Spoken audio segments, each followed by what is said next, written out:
Today, 3rd Nephi, chapters 20 through 26. Really exciting chapters. We're going to begin with kind of a larger perspective of God's promises and His work. We're going to spend some time talking together about what God is actually doing here and why Jesus is speaking very specifically about His work. Now you'll remember last time, Jesus had come down with a set of instructions from the Father, commandments to teach all these certain things about the house of Israel to these Nephites and Lamanites. And he'd only gotten partway through that list when he was kind of interrupted and changed plans. And it was a beautiful experience there in 3rd Nephi 17. Well, now it's day 2. He's back. And notice what he says in chapter 20, verse 10. And it came to pass that when they had all given glory unto Jesus, he said unto them, Behold, now I finish the commandment which the Father hath commanded me concerning this people, who are a remnant of the house of Israel. So he's given them the sacrament right before that in chapter 20, and now he says, all right, you're refreshed, you're filled, ready to go. I'm going to finish this commandment, and you need to know about the house of Israel. If you turn over to verse 27, it says, And after that you were blessed, then fulfilleth the Father the covenant which he made with Abraham, saying, In thy seed shall all the kindreds of the earth be blessed. Brothers and sisters, that passage, that promise that God gave to Abraham, that it's through you and your seed that all kindreds, nations, tongues, and people will be blessed, that is one of only 2 scriptures that I know of. I'm sure there are probably others, but those are 2 that I know of that are contained in all 4 standard works. And in that particular case, it's not just standard works, but it's Old Testament, New Testament, but also Book of Mormon, Doctrine and Covenants, Pearl of Great Price. Ironically, the other one that's included in all 4 standard works, Bible, Book of Mormon, Doctrine and Covenants, Pearl of Great Price, is going to come in the end of this lesson. So we're going to get both of them today. It's the passage from Malachi, chapter 4, verse 5 and 6. So we'll get that towards the end of the lesson. But let's pick up this one. Here's the key. God promised Abraham some things. And these blessings, this covenant, wasn't just for Abraham. It was through Abraham and through his family that all nations, kindreds, tongues, and people would be blessed. You'll notice you start this story with the Jews, this family of Israel that we've given this label to. The Jews, the Israelites. Now, what happens? All the kindreds of the earth are going to be blessed from this covenant given to this family. How does God do that? When they stay really, really homogeneous. They stay very faithful to marrying only in the covenant. Well, they come into the promised land. So here's Jerusalem. Here's Nazareth, where Jesus was raised most of his growing years. Just a quick overview. Abraham's seed comes in and takes the promised land. Later on, it divides into 2 kingdoms, the northern and the southern kingdom. You have 10 tribes up north. 721 BC, you have Assyria comes in and scatters, carries the northern 10 tribes captive. What do they take with them? They take with them memories, stories, in some cases scriptures, the Jewish scriptures, these perspectives, and it now goes out. So we have scattered Israel, and they take with them these blessings of the covenant in memory to one degree or another. Then what happens? The Gentiles, the non-Israelites that they live among, have the opportunity to be exposed to these things. Same thing happens in the New Testament. The Jews are taken in 68, 69, and 70 AD, and they're scattered again. So 30 some odd years after Jesus' crucifixion and resurrection, we get another scattering, this time of the Jews who are living in Jerusalem, and they take with them their, what we would call not just the Jewish scriptures of the Old Testament, but the letters and the writings that now have become our New Testament. So Paul goes on this mission. predominantly among the Gentiles. What is he taking? A knowledge of God's covenants, a knowledge of Jesus Christ. And it's scattering this to the Gentile nations in Greece, Italy, and Spain, and other regions in Turkey and Asia and down south. As a reminder, covenant sometimes is a word that seems kind of a little bit over our heads. It really just means a promise. We all know about promises. We make promises to those that we love. Whenever you pay a bill, like with a credit card, you sign your name. You're making a promise to pay that money off. And what's interesting here in Genesis 12, 1-3, God comes to Abraham and gives him promises. God is the one who will fulfill the promises. God doesn't go to Abraham and say, Abraham, I want you to do these promises. God says, I will fulfill these promises. And this is the work that Jesus has been assigned to do, to teach people how God has and will fulfill these promises. This is why the Book of Mormon is such a crucial revelation for us to understand God's work. And if you want to understand what God is focusing on and what his plan of salvation is, his promises are summarized right here in Genesis 12, 1-3. So as we continue today, listen to how Jesus teaches what God will do to fulfill promises that he'd made centuries before that now have become available throughout the entire world and not just to the Jews and the Israelites.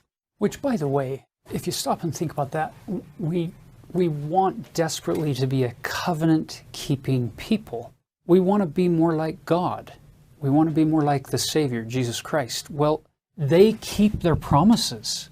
They don't tell you they'll do something and then, never mind, I'm not going to do that. They never break their promises, and yet we do. But as we want to be more like him, let's start there with focusing on the promises that we've made and strive like never before to keep them in this covenant relationship.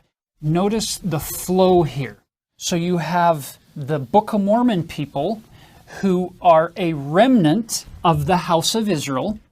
They're scattered Israel. They've left the homeland. They've come over to the New World, to the Americas.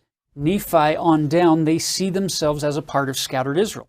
Now here's Jesus who comes to these other sheep, and he's teaching them about who they really are, who God really is, and what their role is. And then he, in chapter 20 and 21, he is giving them this overview lesson of the whole house of Israel, and it's beautiful.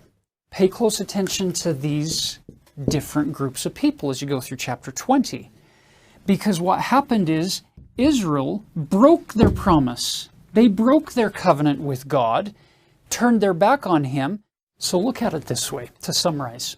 You have this family that's given all of these blessings, privileges, that they're promised priesthood power, posterity, possessions, the land. They're promised all these amazing things. Then they break their side of all of those promises. They've turned their back on God, symbolically, so they're scattered.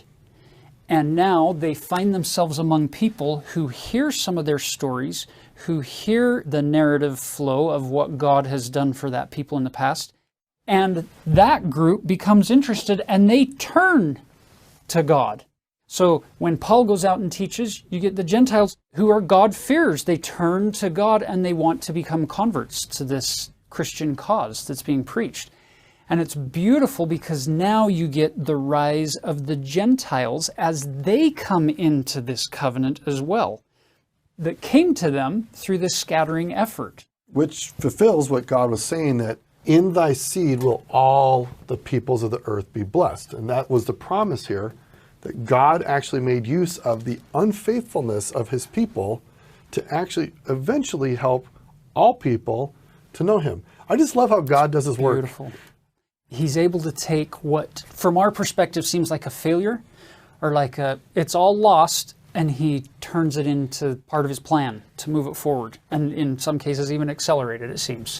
We'll throw out one more brief thing. The largest concentration of the word covenant in the Book of Mormon shows up right here. 3 Nephi 20-21, throw in 22 as well. If you want to understand God's covenants, what we're talking about here, 3 Nephi 20-22, the largest concentration of the word covenant throughout the Book of Mormon. Now watch as you go through chapter 20 initially. Watch how the Gentiles rise up because they've turned to God. They trust in the God of Israel. And He's blessing them. It's the ultimate element of the covenant is where He says, I will be your God. And the nutshell definition is, you will be my people. Well, now you have His people saying, we don't want to be your people anymore. But the Gentiles saying, we'd like to be your people. And so He treats them like their God. And you get the rise of the Gentile nations. And then in chapter 20, you're going to notice that something happens with those Gentile nations. They become so prosperous that they don't want Him to be their God anymore. They want money or power or prestige or whatever to become their God. Then the promise says He will then turn back to those who had been scattered and eventually back here. So that the first shall be last and the last shall be first in this flow. Well, brothers and sisters, we're living in a day when the Gentiles and the Gentile nations of the earth increasingly seem to be turning their back more and more on God. And so He's going to increasingly be turning more and more to scattered Israel and bringing them and remembering that covenant and bringing them in, and including to the Jews. Now, if you go to chapter 20, verse 29, He says, I will remember the covenant which I have made with my people, and I have covenanted with them that I would gather them together in mine own due time. So we've talked a lot about the scattering, but now in our day, in the latter days, the focus here in the Book of Mormon is on gathering gathering them back into the house of Israel. And notice it says, bringing them into the land of their inheritance, which is the land of Jerusalem. Notice verse 32. Then shall their watchman lift up the tower. 33. Then will the Father gather together them and give them Jerusalem for the land of their inheritance. You could just write in the margin, that really kicks off in 1948 when the Jews get to return to the land of Israel. Verse 34. Then shall they break forth into joy. 36, then shall be brought. 40, then shall they say. 41, then shall go forth. Brothers and sisters, what He's giving them is a this, then this, then this, then this. It's an ordered list of things that are going to happen leading up to the events preceding the second coming regarding the Jews in Jerusalem in the old world. Now you turn over to chapter 21, and in verse 1 through 7, you come face to face with one of the most complex sentences in the entire Book of Mormon, or thoughts. This one complete thought in verse 1 through 7, but Jesus is taking multiple tangents and subtangents before He finally comes back around and answers his initial setup from verse 1. And it's going to take 7 verses to do this. Basically what He's saying is, let me give you a sign that you'll know that God is beginning to fulfill His promise to then start this gathering process coming back this direction in the latter days. And by the time you get to the end of verse 7, you find out that the sign that Jesus is giving us from the Father is this right here. When you see this come forth, He says, then you know that God has begun to do His work. The momentum is now moving forward, and God is going to gather the elect out of the four corners of the earth for the last time. And we're going to fulfill all those promises which He made to Abraham. Now you'll notice that as you come down into chapter 21, the focus is more on scattered Israel and the New Jerusalem, where this one was more on the Jews and Old Jerusalem. Over in Israel, chapter 21 is more focused on New Jerusalem and the scattered Israelites. Notice verse 14. Yea, woe be unto the Gentiles, except they repent, for it shall come to pass in that day, saith the Father, that I will cut off thy horses out of the midst of thee, and I will destroy thy chariots. Your ability to move and transportation and to to have power and control and army kinds of things. Look at verse 15. I will cut off the cities of thy land and throw down all thy strongholds. These are strongholds of the Gentiles. And I will cut off witchcrafts out of thy land, and they shall have no more soothsayers. Just as a side note, often we in English read the word witchcrafts and we think only sorcery, like it kind of mentions soothsayers at the end of 16. The reality is in Galatians 5 in the New Testament it talks about witchcrafts being a part of the world. The Greek word there for witchcrafts is pharmakeia. It has to do with drug use in that regard, or in that context. Unfortunately, that is a big part of our world today. It's a tool of the devil to bind the minds and the hearts and to create addictions. And it's painful for if you have loved ones or if you yourself have struggled with drugs and those kinds of addictions. It's painful. But you'll notice there are some promises. All of this power is going to be cut off one day. And then he gives you all these other things that are going to be cut off. Look at verse 20. For it shall come to pass, saith the Father, that at that day whosoever will not repent and come unto my beloved Son, them will I cut off from among my people, O house of Israel. And then he jumps into a description of the New Jerusalem and the events leading up to the New Jerusalem in 23, verse 23. And in verse 24 he says, and then shall they assist my people, who are scattered upon the face of the land, in unto the New Jerusalem. 25, then shall the power of heaven come down among them, and I will be in the midst. And then shall the work of the Father commence in that day. Brothers and sisters, once again, he gives you a this, then this list for the New Jerusalem. But he doesn't tell you how the two from 20 and 21 combine together. He leaves them separate. Old Jerusalem, here's your list. New Jerusalem, here's your list of things that need to happen. This, then this, then this. And it's a beautiful progression. What we want to also show here is the beautiful structure that Jesus provides for this speech. So in a previous video with Jack Welch, we talked about a literary pattern called chiasmus, where an idea begins and then it repeats itself back. We have something similar going on in the greatest concentration anywhere in the Book of Mormon of the word covenant. There also happens to be a chiasmus that we just went through. And the turning point, well, let me tell you the beginning points. It started off at 3rd Nephi, verse 20, verse 10. It seems to end at 3rd Nephi, chapter 21, verses 28 to 29. And the turning point where the whole focus is 3rd Nephi 21, verse 4. Let me read that to you.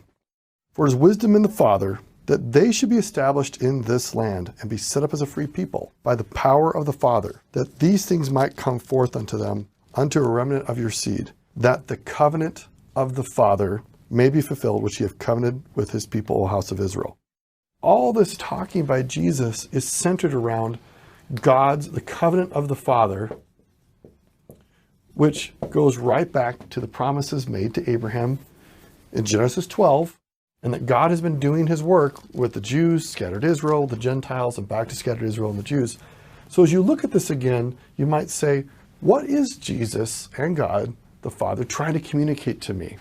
It's that God will always remember his covenants. He will always remember the promises that he has made. And it is his obligation to make them real. And this process that we're seeing, that Tyler's reviewed, is how God is going to make that happen. And again, it's centered, this whole these two chapters are centered on God fulfilling his covenants. And that's one of the biggest reveals of why Jesus showed up to the Nephites in the New World, is to reinstate to them, God is entirely trustworthy, fully trustworthy. You can always trust God because he will always remember his covenants and to fulfill them.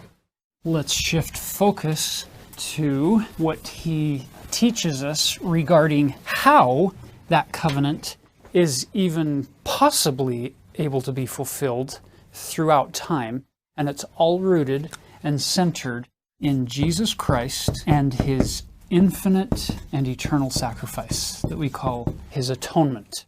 In Isaiah, there are a lot of passages in Isaiah that point us to Christ. In the Book of Mormon, the focal point on Christ's atonement could very possibly be summarized in chapter 53, which was used by Abinadi clear back in Mosiah chapter 14. It's interesting, this is called the suffering servant chapter, where Christ, the greatest of all, comes down and he takes upon himself all of our infirmities, and with his stripes we are healed, and that beautiful chapter showing us what Christ would do. Here's the irony. Here's Jesus himself, after he's completed his atonement, speaking to Nephites and Lamanites, and back in chapter 20, he gave us a couple of passages or a couple of verses from Isaiah 52. Let me just point one of these out. If you go back to chapter 20, verse 44, so it's in this segment, this little sequence that's being quoted from Isaiah 52. As many were astonished at thee, his visage, or his countenance, his appearance, was so marred more than any man, and his form more than the sons of men. It's interesting when you look at this passage in verse 44 where he's talking about his visage being so marred. The word marred in Hebrew, if you get to the underlying language in Hebrew, it's the same root word as he who is anointed. His visage is so anointed by God that he becomes so marred by man, just by switching out the vowels in the Hebrew. So here he is, this being who it's been prophesied would be so marred by man, performs this infinite atonement. Now he's teaching the Nephites and the Lamanites. And what does he do? He gives us chapter 54 in its entirety in 3 Nephi chapter 22. Notice the outcome of his atonement from 53. Notice how it starts. And then shall that which is written come to pass. Sing, O barren, thou that didst not bear. Break forth into singing and cry aloud, thou that didst not travail with child. For more are the children of the desolate than the children of the married wife, saith the Lord. Brothers and sisters, it's as if Jerusalem or Judah or the house of Israel is symbolized by this woman who is sitting there feeling barren and desolate because her children have been scattered. They've been taken away out of her land and out of her home. And she's sitting there quite sad.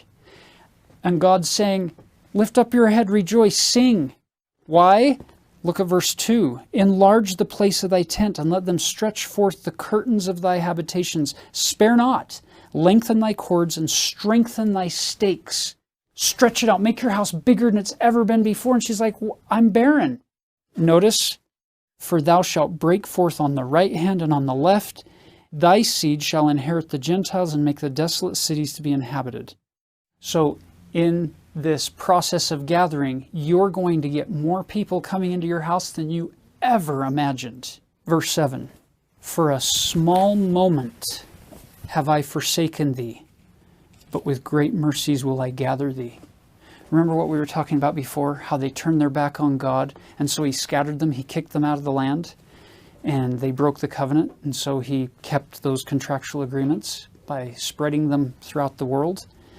For a small moment were they forsaken, but with great mercies will I gather thee. Verse 8, in a little wrath I hid my face from thee for a moment, but with everlasting kindness will I have mercy on thee, saith the Lord thy Redeemer.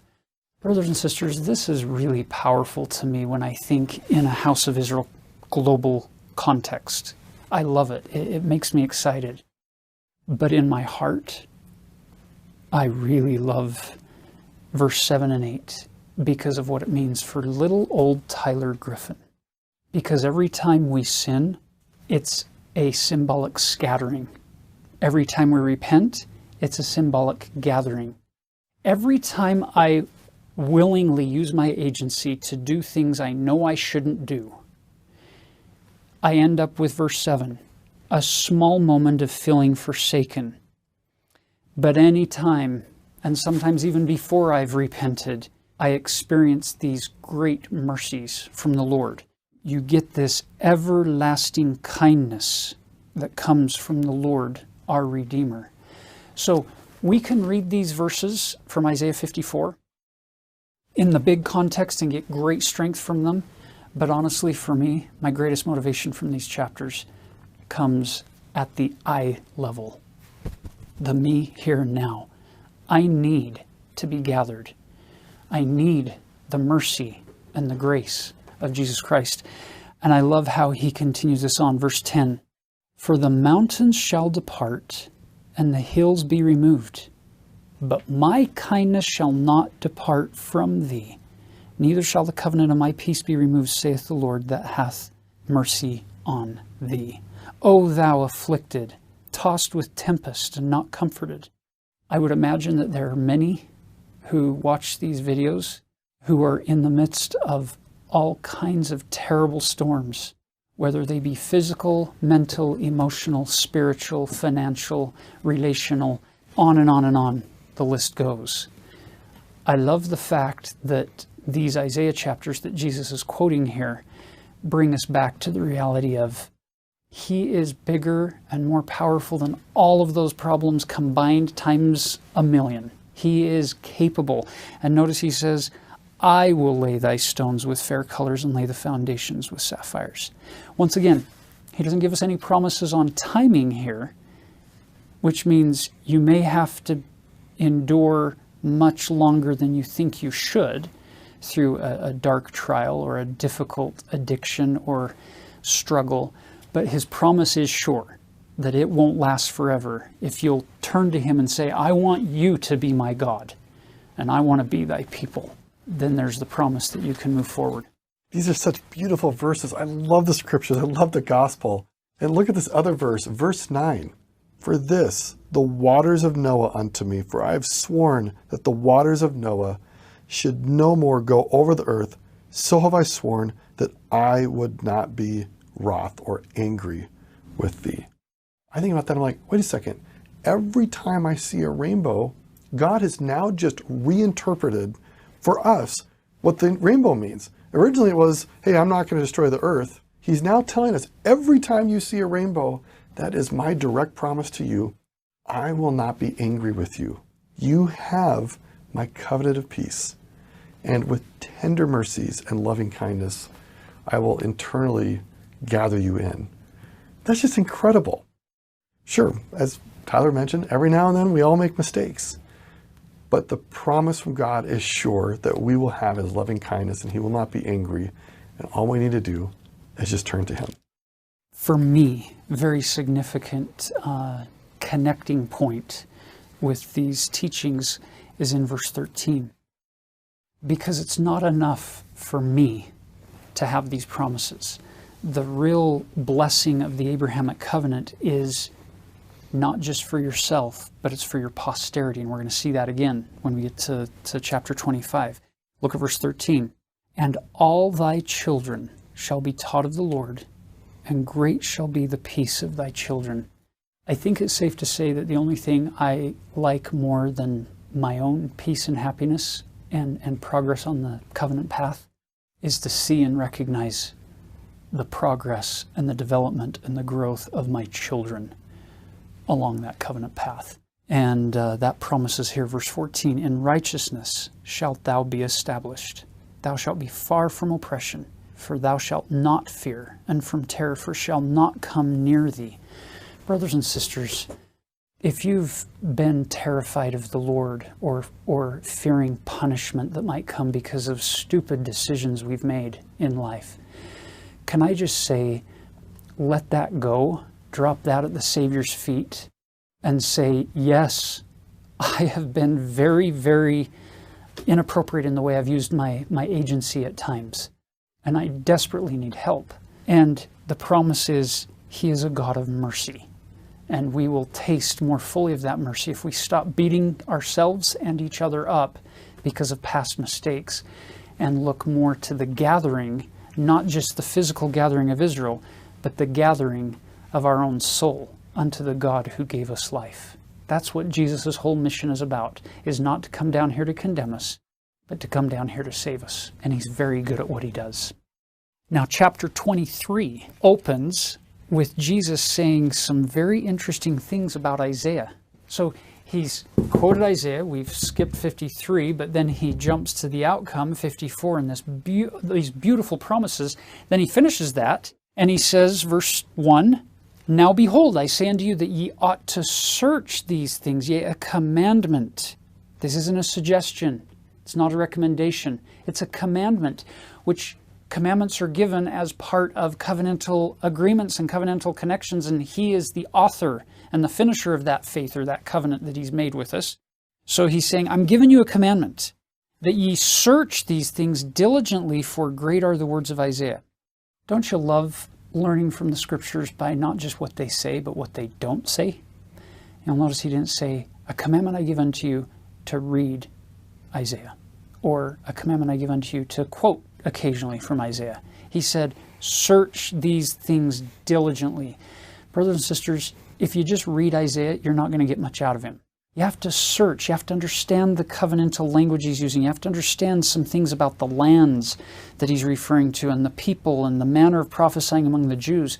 And once those things become more and more native to our language, so to speak, the more we recognize that Isaiah truly was a prophet and seer of our Lord, that his words are so great that Jesus gave us a specific commandment to search them diligently, because Jesus is using the words of Isaiah, like he did the Book of Mormon, as a fulfillment prophecy to say, when you see all of the words of Isaiah begin to be fulfilled in the latter days, then you'll know God is accelerating the work. Basically, he's performing his covenantal obligations, his duties in that covenant for the last time in the latter days. Then he goes to the scriptures and he asks Nephi to come forth, and he says, didn't I command Samuel, my prophet, Samuel the Lamanite, to prophesy unto this people, and the saints would arise from the dead and appear unto many, in verse 9? And it's not written in here. And then he gives a commandment to Nephi, make sure that's written in there. Now, we're not clear. Does that mean that Nephi had already written most of the prophecies of Samuel the Lamanite, but had left out that one particular issue about the graves opening? He's not clear in the text. Or did he completely leave out all of Samuel the Lamanite's speech entirely, and it needs to be put in, including this part? I don't know. And that's less important than the fact that Jesus wanted that particular part of Samuel's prophecies to be included. I think that's important because, once again, it's wonderful to know about the resurrection of Jesus Christ, but the so what part of that is you are going to also be resurrected. Once again, bringing it down to the I level, you and me level, to say we will be brought forth. And so Nephi rectifies that situation and puts that in, and gratefully we have Samuel's prophecies.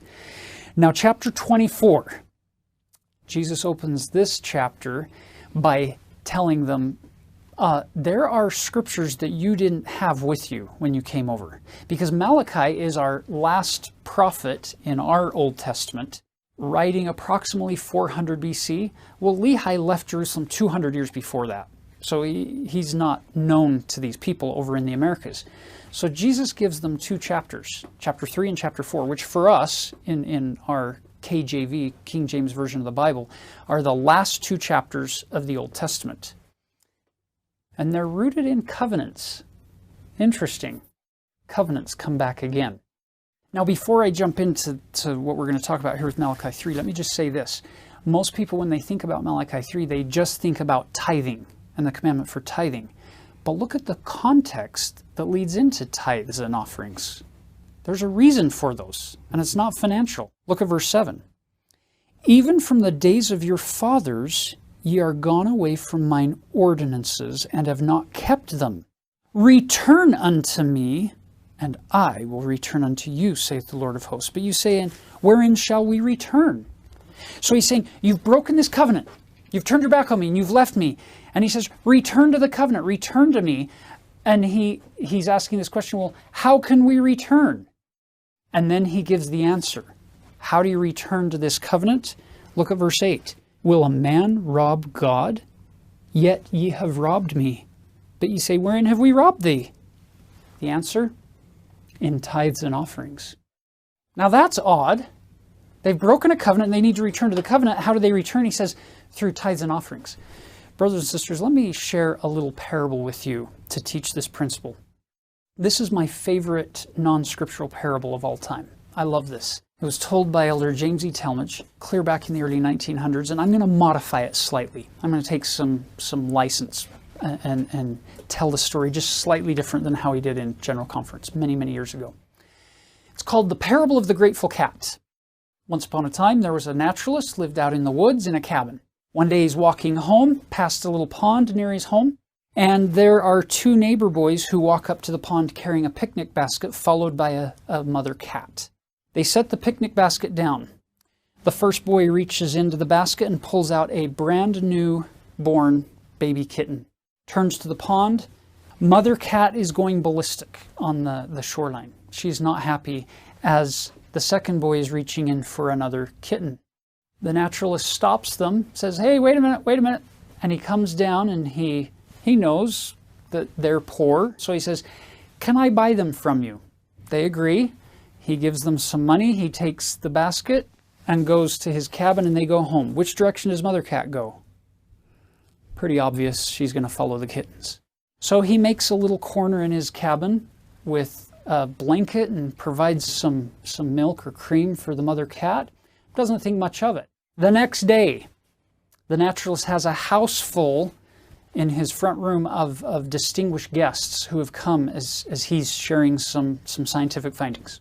Halfway through his presentation, through the front door that's open, walks Mother Cat up the center aisle. She drops at his feet the biggest, the juiciest mouse you've ever seen. Fresh caught. She hasn't eaten any of it. She just freshly killed it and drops it at his feet, rubs up against his legs, then turns and walks very proudly back out the door. There's the parable. Brothers and sisters, what just happened? Is the naturalist standing there thinking to himself, oh, a mouse, freshly caught, just what I wanted? The mouse means absolutely nothing to the naturalist. But the mouse meant a great deal to the cat. And he recognized the sacrifice that was made. She gave up something that would have meant a great deal to her as an expression in a cat's way of expressing gratitude for what had been done to save her young. She's now dropping a thank you gift at his feet. Because in her mind, what could a living organism want more than a freshly caught mouse? When in reality, it's just going to cause him more work. Brothers and sisters, let's be clear. When I go to the servants of the Lord and I drop tithes and offerings at their feet, when I put that there and then walk away, don't think for a minute that God up in heaven is rubbing his hands together saying, oh, look at all this money that's coming in today. It's a fast Sunday. Look at all these donations and tithing offerings. Think of all the things I can do with it. Brothers and sisters, this doesn't mean anything to God. He created all the world. This is nothing. And some would say, oh no, Brother Griffin, God needs this kind of stuff in order to run the church programs. As the creator of worlds without number, how hard would it be for him to go to our prophet and say, you know that property that you own in such and such location? Just dig down 20 feet. And they dig down and find the world's biggest diamond mine that could solve any financial questions that could ever arise for hundreds of years to come. God could finance this church without even thinking about it. But he doesn't do it that way. He does it this way. It's part of the covenant, brothers and sisters. Tithes and offerings are not about dollar bills or currency in your own nation. It's about you saying, God, I love thee more than I love this. Just like the cat saying, naturalist, I love you and I'm thankful for what you did, so I'm going to sacrifice something that means a lot to me as a sign of my gratitude to you.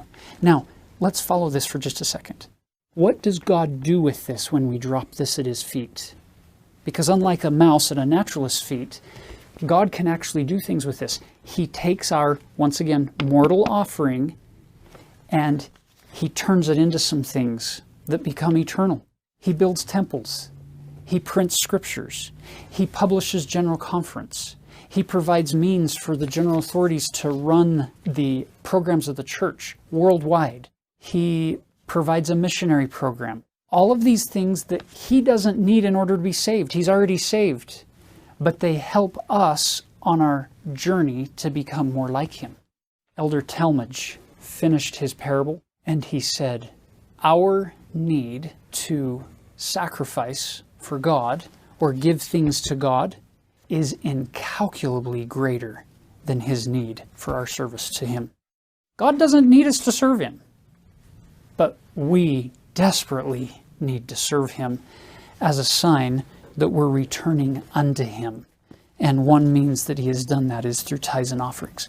Brothers and sisters, there are some of you who are thinking to yourself, I can't afford to pay tithing. Can I just say, we're talking about the God of the universe, holding worlds without number in his hand. It's a serious test of faith, a leap into the darkness for some of you. But if you make it, his promises are sure that he, the God of the universe, combined with your faith and your diligence, turning to him in that act of faith, is going to be able to do more with 9/10 of your income than you, without his help, are going to be able to do with all of your income reserved for yourself. And how that works, I don't know. But I have proven this over and over and over again. My wife and I, in our marriage, and before that even in my life. Look at the promise. Verse 10, bring ye all the tithes into the storehouse, that there may be meat in mine house, and prove me now herewith, saith the Lord of hosts, if I will not open you the windows of heaven, and pour you out a blessing, that there shall not be room enough to receive it. This is one of those principles of the gospel, brothers and sisters, that we could preach forever, and it won't do nearly as good as you living it, putting God to a test, and see what happens. Twice in one lesson, there's two references to Noah. This phrase, the windows of heaven, it doesn't show up a lot in the scriptures, but when it does, the first time in the book of Mormon, in the Old Testament, is when God opened the windows of heaven and flooded the earth. Flooded it. And that's the reference he's talking about here, is like, go ahead and test me. Pay your tithing, pay your offerings, and see if I won't basically flood your life like I did in the time of Noah. And let me just share a very brief story. Once when I was in grad school, I was under serious financial distress, and I prayed to God, like, your promises were, if I paid my tithe and offerings, that you would take care of me. And God sent a literal flood. Literally. I lived in a small basement studio apartment, and one night a massive thunderstorm flooded my apartment.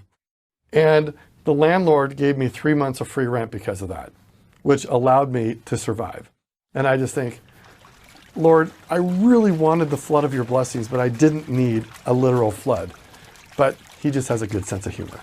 And I think it's important for us to acknowledge the fact that sometimes we as human beings put an unreasonable expectation on God that if I pay this, then somehow I'm going to become rich.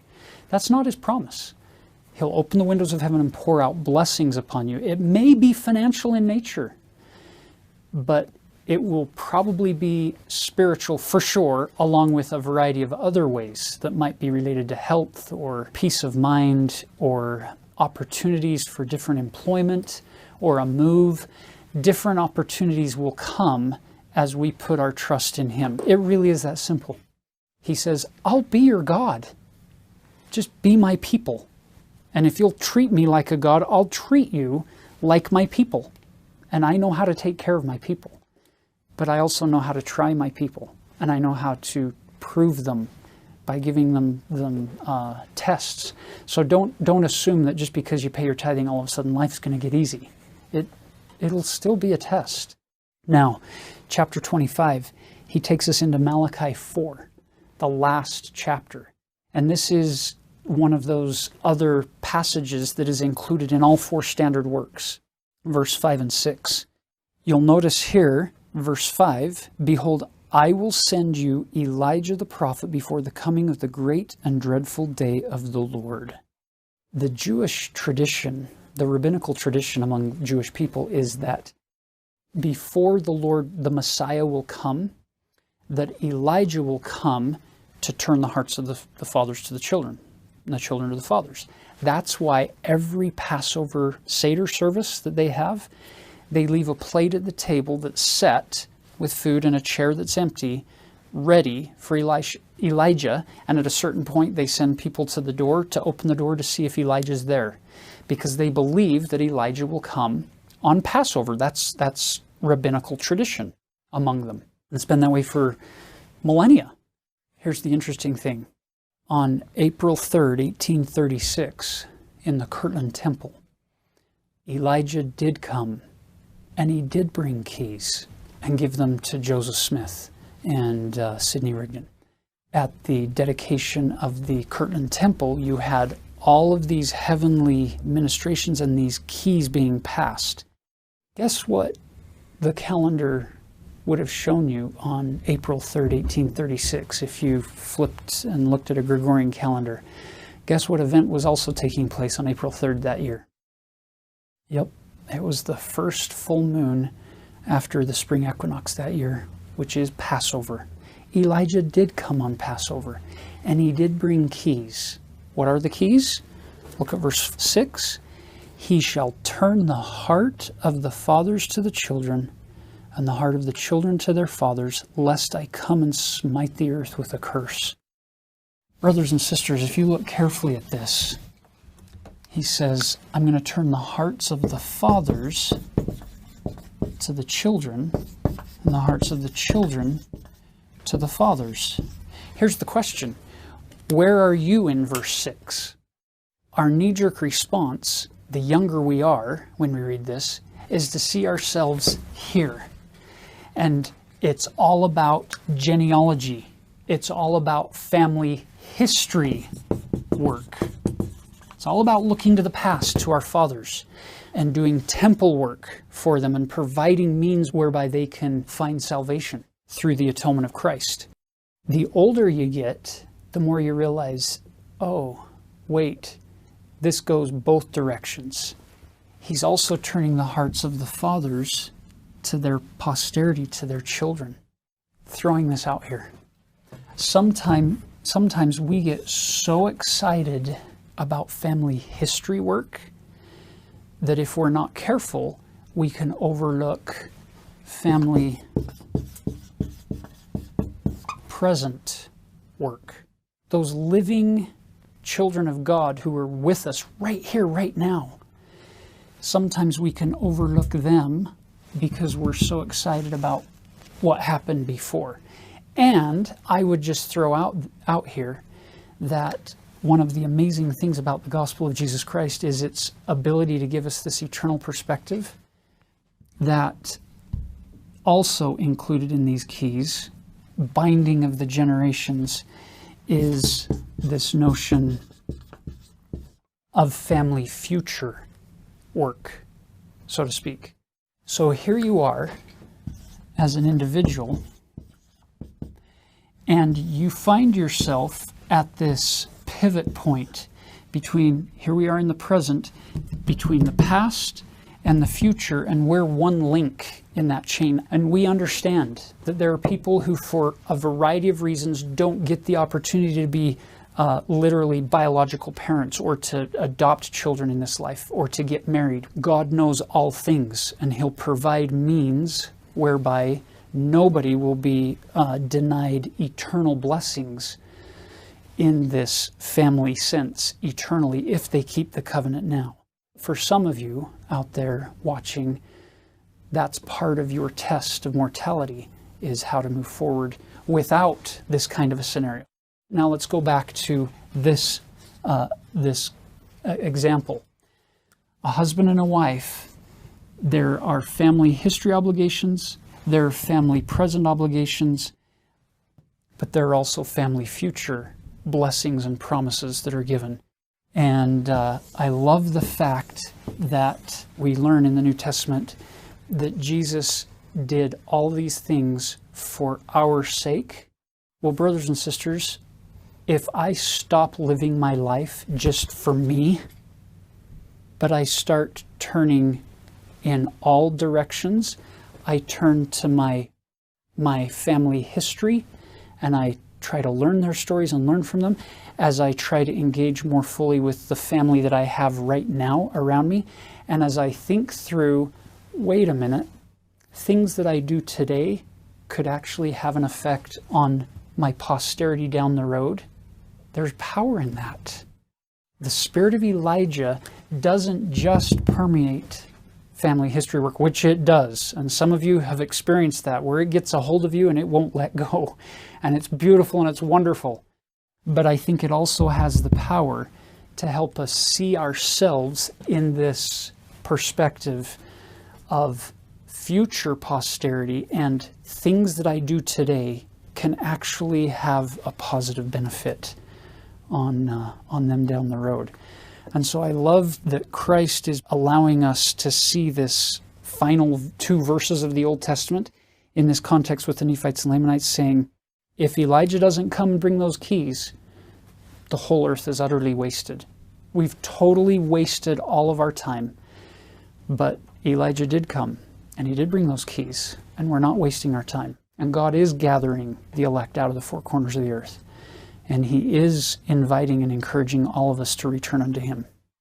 3 Nephi 26, a beautiful chapter, basically closes Jesus' experiences with the people.